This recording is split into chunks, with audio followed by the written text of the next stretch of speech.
Olha só, ministros do STF recuam e reconhecem que foram longe demais. Vejam só que grande reviravolta em Brasília. Você vai ver isso aqui agora.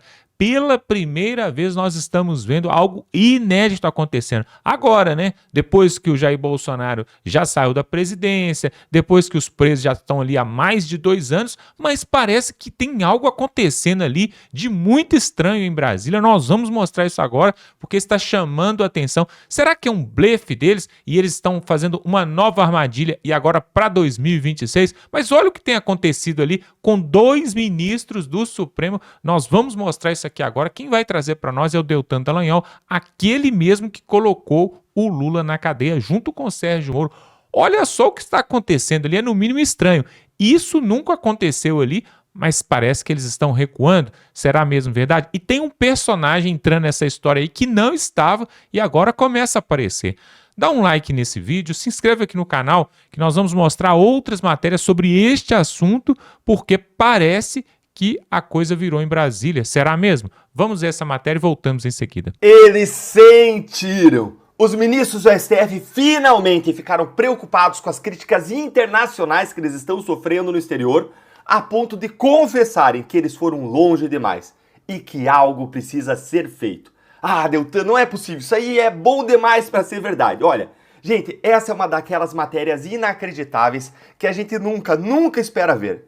Ministros do STF indo para a imprensa para dizer que eles estão preocupados, mostrando ansiedade, desespero, reconhecendo erros, falhas e que eles ultrapassaram todas as linhas. Eu ainda tô sem acreditar. Dá uma olhadinha aqui o que saiu aí na coluna do Estadão. Olha aí comigo. STF não pode desprezar crítica internacional sobre poder excessivo da corte, avaliam ministros. Gente, isso aqui é surreal. Que a dimensão de erros aqui gigantesca que eles estão fazendo. Tenho certeza. Isso aqui é o máximo que eles vão admitir na imprensa. Vamos dar uma olhadinha no que eles falaram aí. O Supremo Tribunal Federal não pode desprezar as críticas internacionais que está sofrendo pela condução do inquérito do golpe. A avaliação foi feita por magistrados da Suprema Corte que conversaram com a coluna do Estadão após a revista inglesa The Economist publicar que o Judiciário do Brasil é definido como um sistema de juízes com poder excessivo, personificado pelo ministro Alexandre de Moraes, a quem chamou de juiz estrela. Juiz estrela, talvez seja juiz sol, juiz constelação até. Procurada, a corte não comentou. Olha, eles sentiram. E a situação está ficando insustentável. Eu até desconfio que esse tipo de manifestação dos ministros do Supremo na imprensa agora só tenha acontecido porque alguém, em algum lugar do exterior, em algum lugar aí, algum círculo aí, que é do círculo de amizades de algum ministro, desse ministro específico, deve ter lido a matéria da The Economist, pegou o celular, ligou para eles e falou: olha, a situação aqui tá feia. O bicho pegou para vocês estão mal na fita, segurem a onda aí. Por que eu digo isso? Porque outras revistas e jornais internacionais tão premiados como a The Economist já tinham criticado os ministros do STF antes, mas essa crítica de agora foi a mais forte, a mais pesada de todas e causou um constrangimento internacional gigantesco para o STF. Porque a The Economist disparou a metralhadora contra todo mundo, não só Moraes. Mas vamos seguir aqui, ó. Avança no STF o entendimento de que o tempo decorrido entre os atos golpistas do 8 de janeiro de 23 até agora jogou novas luzes ao julgamento e reduziu o apelo emocional punitivista. Um dos ministros que conversaram com a coluna disse ser evidente a mudança de ares, obrigando o Supremo a revisar as penas aplicadas aos condenados e réus dos atos golpistas. Gente, ainda bem que isso aqui está acontecendo, mas eu lembro da Lava Jato. Na Lava Jato, mudanças de ares, como está falando aqui, ó, não mudava nada pra gente. Com mudanças de ares, sem mudanças de ares, a gente ia olhar os fatos, as provas e aplicar a lei. Que se dane a mudança de ares. A gente ia fazer o que é certo, a justiça. Isso aqui, ó, a mudança de ares impactar o julgamento mostra o quanto que eles são políticos, o quanto a lei não importa, o quanto a Constituição não importa, o quanto eles vão lendo o cenário e vão vendo até onde eles podem ir, sem ultrapassar a linha do que pode fazer aí a fervura entornar. E eles sabem que eles foram longe demais. Mas agora a água aí, ó, tá encostando no pescoço deles. E eles estão sentindo que a sociedade, a imprensa, a classe política, a comunidade internacional não estão mais engolindo a narrativa mentirosa da defesa da democracia. E olha como que o meu palpite estava certo. Os ministros estão incomodados, desesperados, porque eles não estão mais encontrando apenas elogios quando eles vão lá para fora. Dá uma olhadinha aqui, ó. Se antes os magistrados do STF ouviam principalmente elogios no exterior, especialmente no ambiente acadêmico, por terem evitado um golpe de Estado no Brasil, agora eles são alvos também de contestações. Em evento organizado por estudantes brasileiros de Harvard e MIT, no sábado 12, o ministro Gilmar Mendes, por exemplo, foi indagado sobre o Supremo extrapolar o seu papel. Algo que a revista The Economist também ressalta ao observar que o STF enfrenta crescentes questionamentos na medida em que tenta administrar assuntos políticos. Assuntos políticos. É o que eu mostrei num outro vídeo agora recentemente. Como o próprio STF está incomodado com o fato de que ele tem que sempre socorrer o governo Lula, decidir e resolver os problemas do governo Lula. Um papel que não era para ser dele, mas ele fez uma aliança com o governo Lula, eles estão aliados, e aí o STF fica entrando onde não é a sua seara. E mais, eles estão incomodados com ele, com o imperador, com o rei e juiz, o juiz estrela, o senhor de todas as terras e nações, o ministro supremo Alexandre de Moraes, que sozinho está jogando a imagem do STF lá fora, aqui fora, porque eu tô aqui na Alemanha, né? Aqui fora, tá jogando a imagem do STF na lama. Se bem que nós temos também outros ministros que ajudam muito, né? O Gilmar Mendes, o Dias Toffoli e outros. Dá uma olhadinha aqui comigo, ó. Para outro ministro que falou com a coluna, a percepção crítica no cenário internacional sobre a atuação do Supremo e sobre o comportamento de alguns dos seus integrantes aumenta o mal-estar interno na magistratura e o incômodo com o protagonismo de Alexandre de Moraes. Gente, quando eu falo com pessoas da magistratura, juízes, procuradores, todo mundo acha que o Supremo ultrapassou todas as linhas, que o boi foi com a corda, que eles perderam todo o rumo. Isso aqui, ó, é pouco. Acho que os ministros estão mais incomodados mesmo com o que está acontecendo fora do país. Agora, tem um trecho da matéria que mostra como muitos dos ministros estão totalmente fora da realidade, sem noção do que está acontecendo. Dá uma olhadinha aqui, ó. Um dos motivos de preocupação em ala do STF é o risco de perda de credibilidade das decisões. Hã? Risco de perda de credibilidade? Segue aí, ó. A instituição que já esteve entre as mais admiradas entre os brasileiros no passado vem há anos na berlinda. Preocupados com o risco de perda de credibilidade das decisões? Risco? Ministros, isso aí já era, ó. Faz tempo. Só os bajuladores do poder em Brasília, só a imprensa governista e militante ainda dá algum valor para as decisões de vocês. O resto do Brasil inteiro sabe hoje que as decisões são políticas e não técnicas. A confiança no Supremo nunca foi tão baixa. A credibilidade e a imagem da corte nunca foi tão ruim. Quando vocês chegaram lá embaixo, vocês descobriram que o fundo do poço tinha um alçapão e vocês foram mais para baixo. Olha aí, a variação positiva do STF despencou de 31% para 12% em 2 anos. Gente, 31 já é muito baixo, é 1/3. Foi para 1 a cada 10 brasileiros que fazem uma avaliação positiva. Ou seja, 9 não fazem uma avaliação positiva. Você quer um sinal de alerta maior do que esse?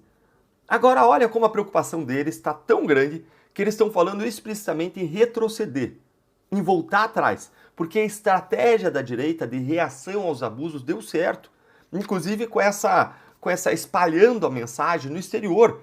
E agora eles precisam repensar o que eles estão fazendo. Eu mesmo, aqui na Alemanha, eu conversei com 2 jornalistas sobre o que está acontecendo no Brasil, aumentando a conscientização. Jornalistas que mais cedo ou mais tarde vão estar publicando aqui, vão estar criticando a STF, vão estar mostrando os abusos que estão acontecendo.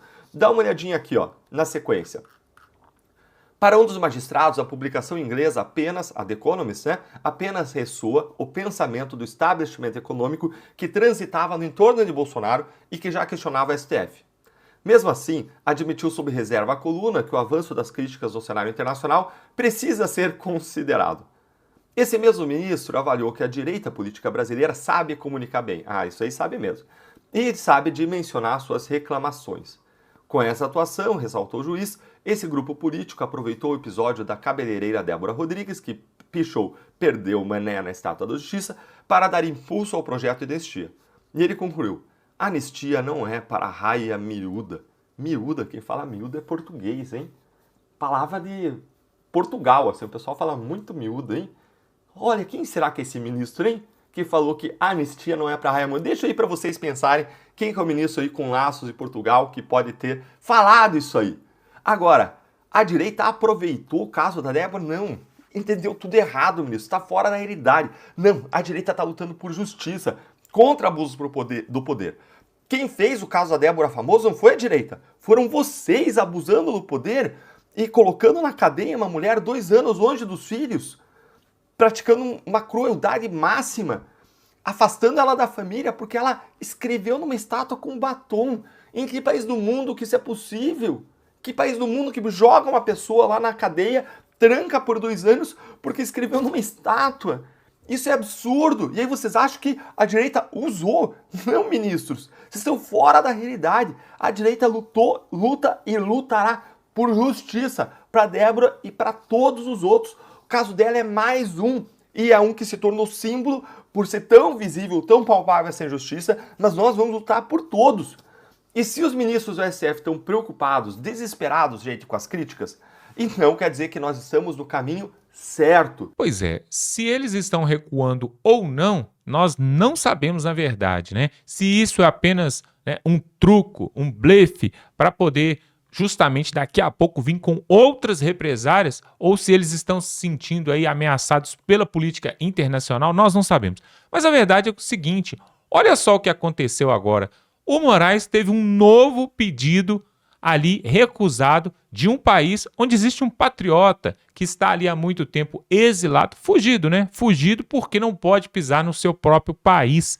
Mas aí agora o Moraes passou vergonha de novo, pessoal. Vamos mostrar esse caso aqui novamente. O caso do jornalista Oswaldo Eustáquio, que está ali na Espanha. Mais um capítulo desta novela. E parece que o Alexandre de Moraes está decidido mesmo a trazer o homem. Será que ele vai conseguir? O pessoal da Rádio Auriverde vai trazer para nós aqui. Confira essa matéria. Por aqui é feriado, dia de Tiradentes, né? Dia de um herói. Tiradentes, e a gente ao vivo aqui, tendo a chance de te ouvir. Que alegria para nós. Tava com saudade de você, irmão. Bom dia. Bom dia, Pitoli. Bom dia, Luizão. Bom dia a toda a galera aí da Rádio Auriverde Brasil. Pô, também tava, cara. As 2 últimas semanas não deu para eu entrar ao vivo, cara. Tava muito enrolado aqui nas quintas-feiras. E aí não consegui entrar ao vivo. Mas sempre mandando meu videozinho aqui. Mas o bom é bater um papo com você aqui, rapaz, na bancada. Isso que é legal. E mais uma vez, obrigado pelo convite. Eu que agradeço. Falei, será que o Didi tá selecionando melhor os amigos dele agora? Tá pedindo olerite, né? Tá pedindo saldo bancário. Daí eu tô lascado. Hein? Falei, será que Didi... Pô, você é um dos melhores amigos que a gente tem, pô. Ter você no meu hall de amigos... Você sabe o carinho que eu tenho por você, você sabe a gratidão que eu tenho por você, pelo que você fez por mim. Então, são coisas nossas, mas você sabe o carinho e o respeito e a gratidão que eu tenho, né? Tamo junto, irmão, tamo junto. Didi, aí, qual foi o grande destaque da tua live de hoje cedo? O que você tratou por ali que merece ser destaque aqui também, Didi? Eu não pude acompanhar o programa aqui da Auriverde, justamente que eu estava na minha live. Provavelmente os 2 temas que mais polemizaram, digamos assim, hoje na live, vocês já devem ter tratado aqui. Um foi a morte do Papa, né? Eu, como católico praticante, não perco missa, vou para missa todos os domingos, é muito difícil não ir para missa. Como católico, eu sinto muito a perda do chefe da nossa igreja. Por outro lado, a gente também não pode tapar o sol com a peneira e achar que o Papa era um grande conservador e de direita, né? Não. Longe disso. E o outro assunto foi que ontem, meu amigo Pitoli, venceu os 5 dias que o ministro Alexandre de Moraes tinha dado para a embaixadora da Espanha se explicar, e ela não se explicou, obviamente. E agora, o que é que vai acontecer? O ministro vai fazer o quê? Vai mandar a Polícia Federal prender a embaixadora da Espanha no Brasil? O que é que vai acontecer? Só para complementar esse assunto rapidamente, ele mesmo se colocou numa posição bastante incômoda, meu amigo, porque ele sabia que o que ele fez, aquela ordem dele para ouvir a embaixadora da Espanha, não se sustentaria. E ele mesmo se colocou nessa posição ruim, porque agora ela não respondeu. Até o momento que eu saiba, ela não respondeu. E se ela não responder mesmo, ele vai ficar numa posição desconfortável, no mínimo, né? Porque o cara que manda no Brasil, o que ele diz é lei. Se não for, ele manda buscar sob condução coercitiva, etc e tal. Ele vai fazer o que agora? A embaixadora não respondeu. Pelo que me consta, até o momento, não. Então, foram esses dois assuntos que a gente tratou. Muito provavelmente você já deve ter falado aqui também. Didi, não falei sobre a questão da embaixada, a embaixadora da Espanha, não tratei. Agora, já está correndo aí, Didi, uma informação dos bastidores que me preocupa muito. A gente sabe que tem um bate-bola entre o executivo e o judiciário no Brasil, isso aí não é novidade para ninguém. Diante dessa falta de resposta, né, por parte da Embaixada da Espanha, diante do pedido do Alexandre de Moraes, parece-me que o governo Lula vai entrar em campo, mas vai entrar pesado contra a decisão da Justiça Espanhola. Vão querer dar uma azedada nessa história, não vai ficar só nas mãos do Alexandre de Moraes. Lula parece que vai colocar o exército em campo para tentar fazer com que Oswaldo Eustáquio seja deportado, hein? Parece-me que a coisa está começando a tomar um rumo onde eles vão colocar todas as fichas nessa extradição de Oswaldo Eustáquio. Olha a sanha deste homem, Alexandre de Moraes, para colocar as mãos num jornalista, né, que está sendo tratado dessa forma, comparado a um narcotraficante, né, como o búlgaro que o Moraes colocou em prisão domiciliar com tornozeleira eletrônica, né? Veja o que pode acontecer. Didi, as informações que vão chegando não são boas. Eu acho que o governo brasileiro deve entrar em campo para tentar ajudar o Moraes aí, viu? Me permita discordar de você, meu grande amigo. Eu acho que essas informações, se confirmarem, são boas. São boas porque o Brasil vai passar outra vergonha. O governo brasileiro, em dobradinha com a justiça brasileira, fez de tudo para extraditar o Alan dos Santos e não conseguiu. Não conseguiram nem colocar o nome dele dentro da lista vermelha da Interpol. A mesma coisa vai acontecer com Oswaldo Eustáquio. O Eustáquio, o crime, entre aspas, que ele cometeu, não é crime nem no Brasil e nem na Espanha. Então, tomara que o governo brasileiro queira passar essa vergonha mesmo aí, porque é isso que vai acontecer. A Espanha praticamente já decretou o destino de Oswaldo Eustáquio. A partir do momento em que a Justiça Espanhola e o Ministério Público Espanhol, né, que são dois órgãos, digamos assim, duas instituições, melhor dizendo, independentes, a partir do momento que duas instituições independentes têm o mesmo veredito, dizendo que não pode extraditar porque o crime dele é um crime político, aí, meu amigo, pavimentou a avenida aí para o Oswaldo Eustáquio ficar lá na Espanha. Então, assim, eu acredito que o nosso governo não tem vergonha mesmo, vai querer ir até o final para tentar extraditar o Oswaldo Eustáquio, mas eles não vão conseguir. Não vão conseguir. A Espanha já deu o recado, não é crime, é crime político, não vamos extraditar.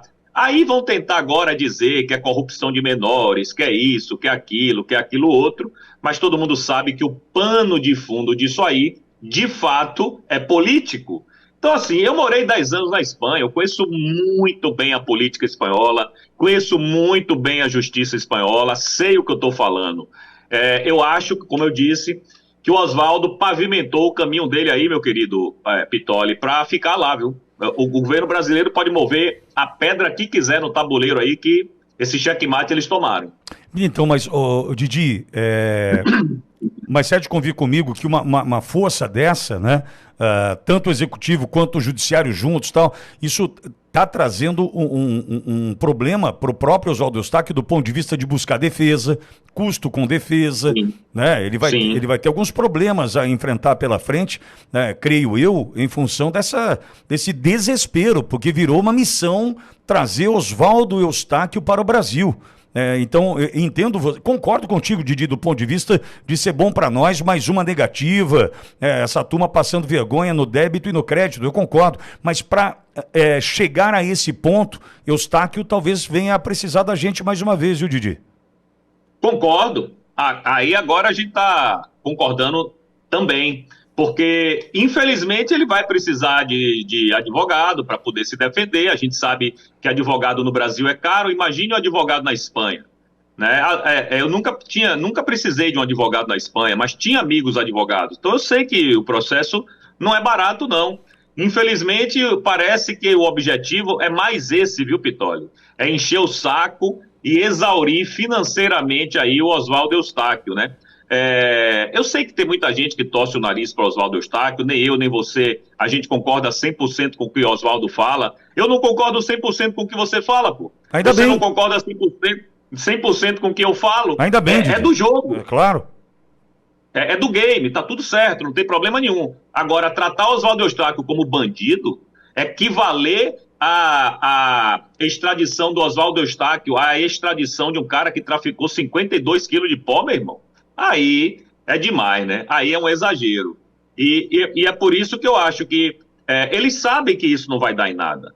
Eles sabem que não deu em nada lá com o Alan dos Santos. Deu em nada. O Alan tá lá curtindo nos Estados Unidos de boa, trabalhando. Curtindo, quando eu digo, é modo de dizer, né? Mas tá lá tocando a vida dele, na dificuldade, trabalhando, etc e tal. A mesma coisa vai acontecer com Oswaldo Eustáquio. Daqui a um tempo a gente vai ver que o governo, que é quem concede asilo político, vai conceder o asilo político de Oswaldo. Aí o governo brasileiro vai tentar, pela segunda vez, a extradição dele. Não vai conseguir, mas vai encher o saco, sim. Ele vai ter que gastar uma grana com advogado, sim, para poder se blindar dessas tentativas aí do governo brasileiro lá na Espanha. É o que resta para o Brasil, né, cara?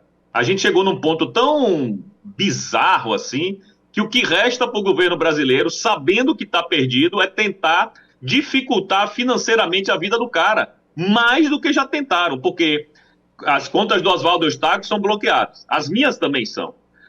Aí ele pedia Pix para sobreviver no nome da filha, bloquearam as contas de uma adolescente de 16 anos. Oswaldo teve que se separar da esposa, porque a esposa, é até compreensível, não aguentou o rojão. Bloquearam as contas da esposa também. Então, é desespero tentar asfixiar financeiramente o cara. Não vai adiantar, man. Por mais que seja um saco, não vai adiantar. Ele não vai ser extraditado, ele não vai entrar na lista vermelha da Interpol, ele não vai voltar para o Brasil enquanto a ditadura estiver aí reinando. Quantos quilos de opinião você publicou nas redes sociais? Não tem disso, né? Não tem crime aí, é uma loucura, é uma loucura. Agora, a gente está atento com relação a isso, porque sufocar financeiramente também é um objetivo, né? Sufocar financeiramente, para ter uma ideia, eu fui dar uma pesquisada, Didi, nesse caso do Eustáquio, as iniciais agora, caso essa ofensiva venha a ocorrer de fato, de cara é 3 mil euros. De cara, 3 mil euros. De cara faz a conta aí vezes 6, de cara é 18 mil reais. O cara vai gastar ali, né? Então, quer dizer, o sufocar financeiramente pode ser um objetivo dessa turma, né? Pode ser, mas eu acho, Pitoli, que em algum dado momento a justiça espanhola vai entender que essa perseguição já passou do limite, que aí é uma perseguição mesmo de picuinha. E aí vai dizer, não, você não tem nem direito mais nem de pedir a extradição. Já pediu uma vez, não foi, já pediu a segunda, não foi, não adianta pedir a terceira. Eu acho que vai chegar nesse ponto, né? Porque agora virou uma coisa de picuinha pessoal mesmo, uma birra do ministro. Tanto é assim que foi o que a gente comentou hoje de manhã na minha live, né? Chegou a envolver até a embaixadora da Espanha, que não tem nada a ver com as decisões da justiça espanhola. A justiça é uma coisa. O Ministério das Relações Exteriores, que é quem manda, espanhol, que é quem manda na embaixadora, é outro órgão do executivo, não é do judiciário. Ela não responde pelas coisas que a Suprema Corte ou o Ministério Público Espanhol venha decidir. Só que o ministro, acostumado a mandar em todo mundo, acostumado a mandar em tudo e todos, achou que a embaixadora iria se curvar a esse desejo dele e iria responder. Bom, como eu disse, ontem venceu o prazo. Você tem alguma notícia que ela respondeu, Piton? Não, nada de notícia. Pois é. É isso aí. Eu também não. Então, e agora? E agora, o que é que o ministro faz? Vai mandar prender? Vai mandar fazer o quê? Vai ter que entubar essa, irmão. Essa aí ele vai ter que entubar. E não foi por falta de aviso, né? Porque se tivesse algum... Olha, porra, no gabinete do cara tem desembargador e tem juiz. Os caras não são nenhum abestalhado. Eles sabem muito bem que aquilo que o ministro pediu não poderia pedir. Mas eles têm medo de chegar para o ministro e dizer, pô, ministro, tira isso aí, bicho. Né? Essa parte da embaixadora, tira aí, cara. Você já tirou o traficante da cadeia, já vai dar prisão domiciliar, tudo bem, entre aspas, mas tira a embaixadora disso aí. Só que os caras têm medo, man, de dizer que o rei tá nu. E aí, ou até queriam inconscientemente que isso acontecesse, né? Vai saber. Mas o fato é que a embaixadora não tá nem aí, não respondeu, não precisa responder e vai ficar por isso mesmo. Que é ela que decide o destino dela e ponto final. Pois é, Brasil, eu tenho lá minhas dúvidas, né? Que um ditador possa voltar atrás e possa se arrepender de tudo, né? Se você olhar para a história passada, né? Os grandes ditadores ali da Europa, né? Da Ásia, do Oriente Médio, eles não voltaram atrás. Eles foram até as últimas consequências. Porque, na verdade, existe um plano nacional, né? E internacional de poder da esquerda. Nós mostramos aqui no vídeo passado a influência que o Jorge Soros, né, aquele bilionário, né, que tem várias empresas, inclusive ele atua na empresa farmacêutica, né, que tem a ver ali com a picadinha que aconteceu entre 2019 e 2021, que nós nem podemos falar o nome aqui para esse vídeo não sair do ar. E o Jorge Soros, que domina e controla essa indústria farmacêutica, alimentícia também, que está coligada uma com a outra, né? Ou seja, eles contaminam os alimentos para depois você precisar do remédio, depois eles te vendem um remédio. Está tudo ligado. Jorge Soros envolvido com a política norte-americana e com indícios de que influenciou também os pleitos eleitorais no passado aqui na América do Sul também. Porque uma coisa que nós temos que entender, pessoal, é que a política, ela não acontece de uma forma regional somente, ela acontece de uma forma global. Assim como acontece, por exemplo, aí na prefeitura, aí na sua cidade, inclusive, coloca aqui nos comentários de qual cidade você está assistindo esse vídeo, de qual município, de qual estado do Brasil você está assistindo, para a gente saber até onde que a gente está chegando.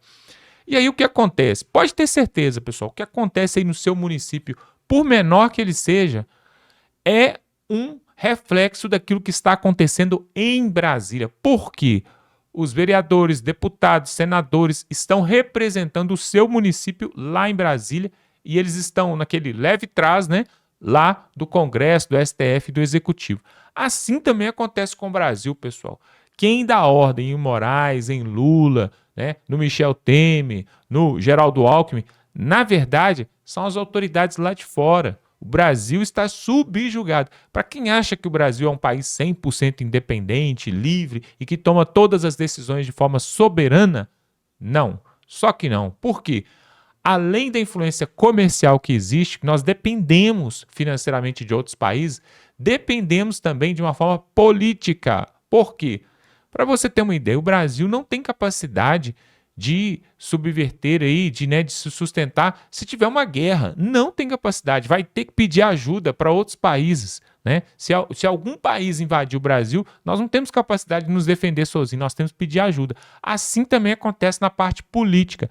É por isso que nós temos batido na tecla aqui, que assim como aconteceu lá atrás, em 2018, que o Jair Bolsonaro veio à presidência e naquela ocasião quem era o presidente dos Estados Unidos era o Donald Trump, assim também pode acontecer agora que temos nos Estados Unidos o Donald Trump. Várias coisas que aconteceram lá atrás, na época do Trump, estão voltando a acontecer no mundo. Por exemplo, o fim das guerras. Na época do Trump, não teve grandes guerras. E agora, o Putin está recuando, né, para poder voltar à normalidade ali. E também, né, aquela guerra ali entre a Palestina e o Israel também tende a acabar com a chegada do Donald Trump. Então, pessoal, o que nós estamos falando aqui é o seguinte: se os ministros do STF estão recuando, se a ditadura está recuando, né, o ativismo judiciário está recuando, isso se deve a interferências internacionais, principalmente da mídia. Que se lá fora eles começam a bater, aí, pessoal, o Brasil começa a perder espaço, começa a perder até mesmo uma forma de fazer comércio, né? E a política do Brasil interfere na economia e isso tem atrapalhado. Aí não tem jeito, aí o ditador tem que recuar mesmo. Coloque aqui nos comentários o que você acha disso. Será que é um blefe? Será que eles estão voltando atrás, soltando presos aí toda semana? Toda semana está soltando preso. Ou não, eles estão querendo até negociar agora, por exemplo, anistia. Não, vamos negociar aqui, não foi bem assim e tal. Será que isso é verdade ou não? Coloque aqui nos comentários, dá um like nesse vídeo, se inscreva no canal, pessoal. Muitas pessoas passam por aqui, assistem nossos vídeos e não são inscritos. Basta você clicar aqui no botão inscrever, pega o link desse vídeo, manda no grupo da família, no grupo do WhatsApp, para que todos possam saber da verdade, tá bom?